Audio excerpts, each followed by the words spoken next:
قربونش بجا. سلام کن. سلام کن. سلام کن بچه.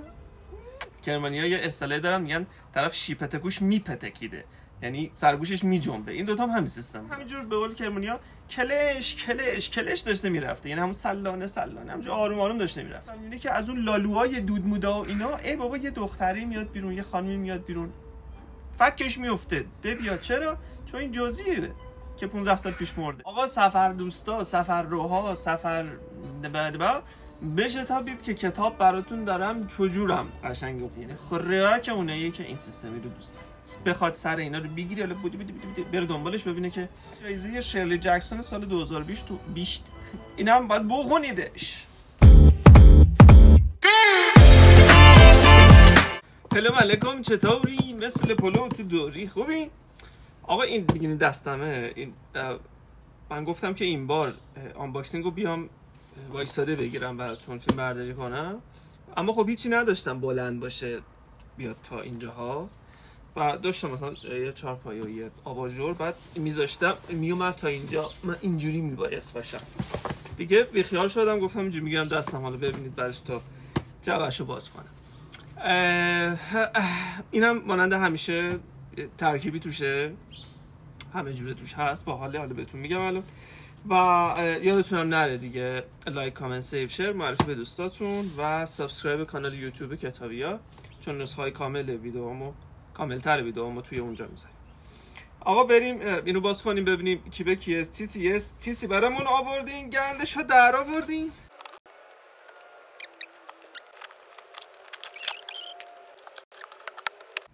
خب آقا این تموم شد. آقا تامی هم اومد پیش من.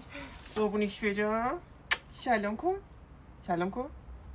سلام کن بچه. جان این اینجوری مو شد. چی بگم دیگه، بریم ببینیم آقا چی به چیه. و یه چیزی، این تابلوه شاید چیز کنه، دیویدی کنه توی ویدیو. این کار یکی از دوستای هنرمندم هست که خودش کشیده و هدیه داده و خیلی دوستش دارم. این فیس آفریقاییه رو وقتی دیدمش اصلا یاد این داستان‌های آفریقایی افتادم، ویلیام سارویان و اینجور چیزها، و خیلی دوستش دارم. یه فیسه که این ورش دختره، این ورش پسر. باحال. گفتم حالا توی ویدیو بذارم قشنگ باشه، جیکولی باشه، مستونش بشه. خب آقا بریم سراغ این کتابی که دارم. آقا نخستین کتاب پاپ و مرتد هستش از مایکل وایت که زندگی جوردانو برونو، اون که کشیش بود، فیلسوف بود و کیهانشناس ایتالیایی هم بود، که اما خب اندیشه ها و دیدگاهاش به مذاق اون کلیسای کاتولیک اون موقع خوش نیومد. خب دستگیرش کردن و حکم مرتدی رو بهش زدن و یه 7-8 سالی هم شکنجهش کردن و در نهایت هم تو آتیش سوزوندنش، و البته آخرین نفری بود که بر اساس رأی دادگاه تفتیش عقاید توی آتیش سوزونده شد. و جالبه که دیدگاه ها و فلسفه‌اش حالا تو زمینه‌های فکری، دینی و هنری خیلی تاثیرگذار بود روی گالیله، نیوتن، باروخ اسپینوزا و همچنین ویلیام شکسپیر. این کتابو نشر ثالث چاپ کرده و برگردان خانم فروغ پوریاوری. آقا کتاب دیگه کتاب بازمانده روز هستش از کازوو ایشیگورو، نویسنده ژاپنی کاربلد، که نشر کارنامه با برگردانی آقای زندیات نجف دریابندری چاپ کردن. البته این ورژن اینجوریشو من نداشتم. در مورد یه کاراکتری به نام آقای استیونز که 30 سال این پیشخدمت یه لرد انگلیسی بوده دیگه، اون خونه برچیده میشه و اینا، و یه روز نامه‌ای از یکی دیگه از همکارای اون 30 سالش، یه خانم کنتون همچین چیزی، بهش میرسه که میگه پاش بیا اینجا، خب نصیب چه خبر، حال احوال اینا. این برای 6 روز میخواد بره مسافرت که بره ببینه همکار قدیمیشو و برگرده، اما خب این 6 روز قراره که کلی فلش بک بخوره این ور اون ور رو از داستان‌های مربوط به فاشیسم، اون دوره دوتا جنگ جهانی اول و دوم، و یک عشق پنهونی که نشون میده که این آقای استیونز و اون خانم کنتون گویا اون تو گذشته سرسری داشتن. حالا کرمانی‌ها یه اصطلاحی دارن میگن طرف شیپتکوش میپتکیده، یعنی سرگوشش میجنبه. این دوتا هم همین سیستم بودن، میگیری و شیطون بودن دیگه. و خیلی رمان خفنیه و رمان چند لایه‌ای، همینجوری یه چیز خطی نیست، کلی بالا پایین داره، مغزو میخواد شخم بزنه. سال 1900 و چند 1989 هم جایزه منبوکه رو برده و البته خب نویسندش هم کازوی شیگورو که جایزه نوبل ادبیات رو برنده شده بود سال 2017 هم. و 1990 هم یه فیلم از روش ساختن که آنتونیو هاپکینز و اما واتسون بازی کرده بودن که توی 8 رشته نامزد در جردفت جایزه اسکار شده بود. اینا هم باید بخونیدش. کتاب دیگه کتاب اشتیاق به جهل هست که نشر برد چاپ کرده از رناتا چی انگلیسیشه؟ رناتا سالکل که برگردانش هم خانم نرگس حسنلی هستن که نشر برد چاپ کرده. و خب این رناتا سالکل یه فیلسوف جامعه شناسه که اومده حالا با تجربه خودش، دانشش و تحقیقاتی که کرده یه به جستجوی موشکافانه‌ای کرده در مورد اینکه چجوری با استفاده از اون دیدگاه اجتماعی و روانشناختی خیلی از مردم اون اشتیاق به اون جهل و نادونیشون رو نگه می‌دارن تا اینکه بخوان اون حقیقت رو انکار کنن و اینکه چجوری با چسبیدن به اون جهل و نادونیشون از اون حقیقت ناخوشایند دوری میکنن. کتاب باحال جالبی باید باشه. آقا رمان دیگه که باز از نشر برج هستش، کتاب مرگ کار اوست از آتوسا مشفق، نویسنده آمریکایی دورگه بابا ایرانی و مادر کرواسی اگه اشتباه نکنم، و برگردان خانم فروغ منصور قناعی. این خوراک اوناییه که جنایی و رازآلود و هیجان اینا دوست دارن. آقا اینجوری براتون بگم، داستان در مورد یه خانم سالخورده است که شوهرش فوت میکنه و جابجا میشه میره توی خونه توی یه منطقه خیلی پرتی و اینا، بعد با سگش زندگی میکنه. خب کسی هم نمیشناختش دیگه. یه روز بر اساس عادت داشتم جو با سگش قدم میزده، همینجور به قول کرمانیا کلش کلش کلش داشته میرفته، یعنی همون سلانه همینجور آروم آروم داشته میرفته. آقا یه یادداشتی پیدا میکنه که روی اون یادداشت نوشته بوده که اسمش ماگدا بود، هیچ کس هیچ وقت نخواهد فهمید چه کسی او را کشته، من نبودم، این جنازه اش است. و خب میاد جریان چیه فلان. آقا این اندیشه خوره میره تو مغزش، کلید میکنه که بخواد خانم مارپل بازی در بیاره، بره دنبالش ببینه کی به کیه، کی به چیه، این کی بوده، بچه کجاست، بچه مال کی، از این حرفا. و نامزد جایزه شرلی جکسون سال 2020 توی بخش بهترین رمان هم شده. این هم دیگه باید بخونید دیگه. قربون دستت بچه. کتاب دیگه کتاب من سرگذشت یأسم و امید، 13 تا جستار از نویسنده های خیلی خفن مانند واسلاو هاول، آریل دوفرمان یا دوفرمن و نادژدا ماندلشتام که واسلاو هاول این کتاب رو نوشته بوده، یادتون باشه که توی این پست معرفیش کردم، کتاب خیلی خفنه. و نادژدا ماندلشتام هم که این کتاب رو نوشته بود، امید علیه امید، که وضعیت روشنفکران تو اون دوره استالین رو میگفت چه بدبختی داشت. حالا اومده 13 تا جستار خیلی گلچین شده و حرفه‌ای رو یک جا نوشته و حالا پشتش بخوایم بگیم چی هستش، روایت هایی از امید، شهامت و مقاومت و جمله‌اش یادم رفت.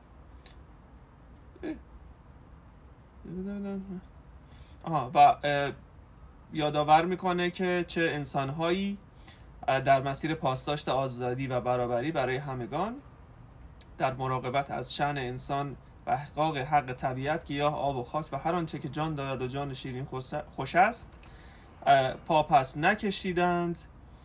و همین دیگه قشنگه. و حالا جالبه که وقتی که اومد بیرون، سومین کتاب سیاسی سال 2004 به انتخاب انجمن کتاب آمریکا شد و برنده جایزه ناتیلوس برای بهترین کتاب در زمینه تغییر اجتماعی. کتاب خفنی است، قشنگ است، بخونیم ببینیم چی است. این کتاب رو نشر خوب چاپ کرده که انتخاب و برگردان هم خانم آزاده کامیار هستش. کتاب دیگه چیزهای کوچک این چنینی هستش از کلیر کیگن که نشر نون چاپ کرده و برگردانش هم آقای محمد حکمته که جلوتر نشر بیتگل هم چاپش کرده. این یه رمان تاریخی طوره، یه روایت واقعیه و خیلی هم زیادم نیست میبینید، اما قراره که احساساتتون رو قلقلک بده، اون حستون رو به وجد بیاره.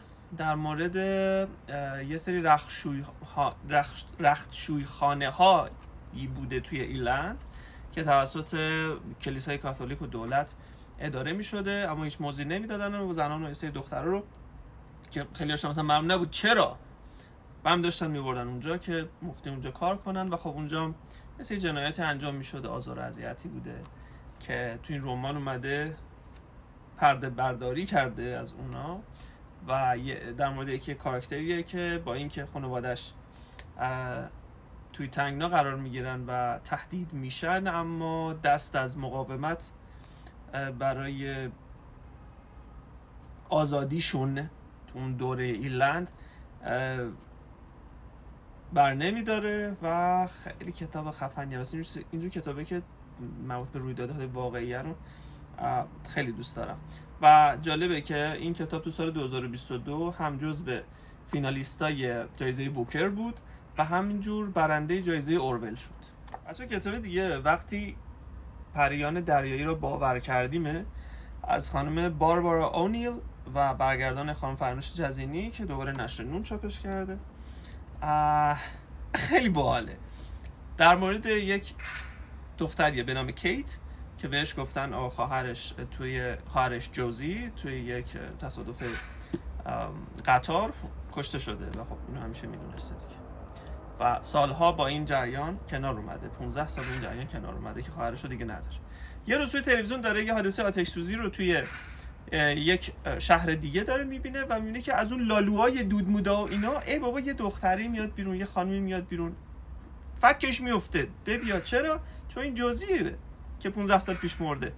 میرزه به هم و فلان، زنگ به اینجا، زنگ میگه آقا این کیه، اون کیه، جریان چیه. میره سراغ نیوزلند که همون جایی بوده که حالا با خواهرش اینا بزرگ شده بودن و بعدی خواهرش اونجا از دست میده و توی همین سفر که میره اونجا بالاخره سری فلش بک ها زده میشه. جریان چیه؟ اگه جوزی زنده است پس این همه سال چرا خودشو پنهون کرده بوده و نبوده و از این حرفا و خیلی داستان هیجانی و پرکششیه. و کلا خانم باربارا اونیل رماناش در رابطه با خانوم ها و زنان بیشتر مینویسه، در رابطه با اون رویارویی با گذشتهشون، اون ترس هاشون، غفلت هاشون اینا و باحاله. آقا سفر دوستا، سفر روها، سفر بشه تا بید که کتاب براتون دارم چجورم قشنگ خوبه. معنای سفر، فلسفه وقتی از خانه دوری از امیلی تاماس، برگردان خانم بهار صفوی و نشر میلکان چاپ کرد. داستانش چیه؟ چجوریه؟ این که اومده فلسفه سفر رو گفته و دیدگاه فیلسوفای گوناگون در مورد سفر، همینجور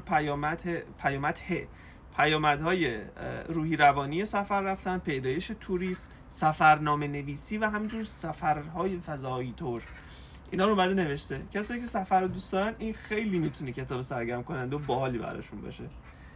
اینم دیگه میدونید دیگه، بخونید. کتاب دیگه کتاب بخت بیدادگره که نشر ماهی چاپ کرده، نویسندش هم هدا مارگولیوس کووالی که نویسنده مال جمهوری چک و برگردانش هم خانم رازیه خوشنود هستش.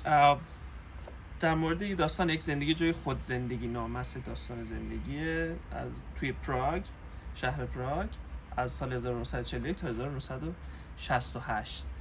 خب اون تایمی که جنگ استارتش خورد و دیگه تموم شد و همینجور چی کرد، اصلا یه فضای وحشتناکی بود. فرض کن از توی ویرانه ها و له و پا بخوای دوباره بسازی، از صفر استارت بزنی برسی بالا. به ویژه خیلی سخت بود برای اروپای شرقی که همه بهش دور میگفتن دیگه یه جورایی. حالا اون سیستم جنگ جهانی دوم و سیستم نازی‌ها بود، بعد دوباره اومد اون بهار پراگ رسید 1968 بود اگه اشتباه نکنم، که اون انقلاب مخملی و اینا که میخواست جدا بشه، چک بشه و اسلواکی، و بعد دیگه دوباره شوروی یورش برد و اومد اونجا. همه اینا خب یه زندگی و یه فضای خیلی خفقانی و سختی رو برای مردم اونجا پراگ به وجود آورده بود، که این داره داستان یه زندگی رو تو این سالها میگه که چه سختیایی کشیده، چه لهپه‌هایی توی زندگیش بوده و چجوری امید داشته که بتونه اوضاع بهتر بشه. کتاب یکی مونده به آخری، کتاب سه‌شنبه گذشت از نیکی فرنچ و برگردان فرزام امین صالحی و نشر کتاب مجازی هم چاپش کرده. این کتاب کتاب جنایی پلیسی و روانشناختی، یعنی خوراک اوناییه که این سیستمی رو دوست دارن. و البته گویا دومین کتاب از سری کتاب‌های فریدا کلاین، یعنی اون کاراکتر اصلی داستانه. حالا نمیدونم کتاب یکیش چیه. داستانم از این قراره که فریدا کلاین همزمان یه مهارت ویژه‌ای توی فهم اون روان انسان و اون پیچیدگی‌ها و اینا رو داره و روانشناس گویا، و یه پرونده خیلی پیچیده بهش میدن توی لندن. یه آقای جنازش پیدا میشه توی خونه. فقط جالبه که یک هفته این جنازه کنار یه خانم روانی بوده و این خانم اصلا راحت داشته زندگیشو می‌کرده، انگار جنازه اونجاست. و حالا میخواد بره سراغ این پرونده که یک کوهی تلمبار از سر نخا وجود داره که بخواد سر اینا رو بگیره، حالا بره دنبالش ببینه که کی کجاست کی نیست، این اصلا مرده که مرده کیه، چجوری کشته شده، اون خانم جریانش چیه که فلان این حرف. و خیلی شخصیت پردازی‌ها و اون درون مایه روانشناختی خیلی خوبی داره. کسایی که اینجور کتاب رو دوست دارن گفتم که خوراکشون.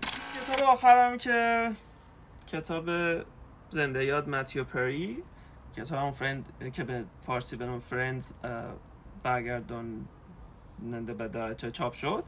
و اما خب ورژن انگلیسیش رو میخواستم، زبان اصلیش رو میخواستم، که این رو هم گرفتم و یادش هم شد. سریالش هم که هر موقع میبینیم نمیدونیم ناراحت بشیم که نیست یا بخندیم حالشو ببریم. اما خب بچه بالی بود. آقا این بود از آنباکسینگ این بار. مرسی که تا پایانم با من بودید. یادتون نره لایک، کامنت، سیو، شیر، معرفی به دوستاتون و سابسکرایب کانال یوتیوب کتابیا، چون ورژن کامل ویدیوها رو اونجا میذارم. البته با یه مقدار تأخیر، چون اگه حال نداشته باشید برید پستای پایین پیج اینستاگرام رو ببینید، اونجا میتونید یه خورده با مثل من و تو 1 و 2 بود، میگفت این با تأخیر 1 ساعت فلانی، با تأخیر مثلا مدت بلندتر 1-2 ماه است و براتون میذارم اونجا آپلود میکنم، کاملتر هم هستن و ببینید. و میدونید که پیج کتابیو به همت و پشتیبانیتون خیلی خیلی نیاز داره. مانند همیشه هم خیلی خیلی خیلی خیلی خیلی مراقب خودتونم باشید. دوستتون دارم. بای بای، بدرود.